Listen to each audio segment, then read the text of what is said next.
të bëjmë me rrugën Pej Rrugov.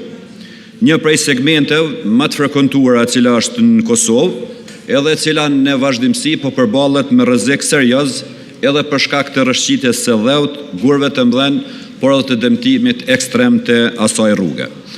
Raste të tilla e dinë të gjithë, besoj e dinë edhe ministria që janë përsëritur, por kanë rritur ndjeshëm rrezikshmërinë e qytetarëve për aksidente, por edhe të shumë turistëve dhe vizitorëve që janë në atë pjesë, e mbi të gjitha të banorëve të cilat e kanë edhe shfrytëzim jetese, edhe ato ekonomike, edhe shoqërore të rrugovës së bukur.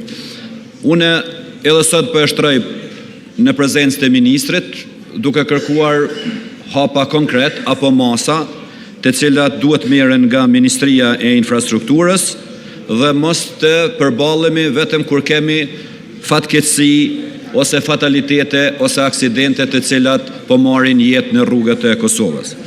Në aspektin politik, edhe të shpenzimeve buxhetore, e pash në raportin e fundit që vitin e kaluar qeveria e Kosovës ka pas më shumë se 720 milion investime kapitale. Në qeverinë Kurti 1, në qeverinë Kurti 2 dhe në qeverinë Kurti 3 po shkojmë në shpenzimet kapitale më shumë se 3 miliard e gjysmë euro. Dhe sot të gjitha rrugët rajonale janë me rrezikshmëri për qytetarët e vendit. Rruga Prishtinë-Gjilan, telenovel në vete, rruga për Mitrovic e din të gjithë historinë, dhe rruga Prishtinë-Pej, që tashmë ka filluar copa ngritja e infrastrukturës, por me rrezikshmëri për aksidente, me fatalitet për qytetarët e Republikës së Kosovës edhe për shumë qytetarë tjerë që frekuentojnë këto rrugë. Mbi të gjitha për banorët të cilët udhtojnë çdo ditë. Statistikat janë të tmerrshme, edhe besoj që duhet të prekin në ndërgjegjen e çdo personi që ka kompetencë.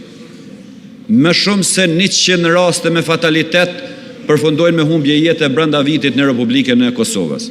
Shënzimet, ndërprerjet e rrugës, gropat të natës, për shkak të punimeve të pambikëqyrna dhe për shkak të punimeve të pa kontrolluara.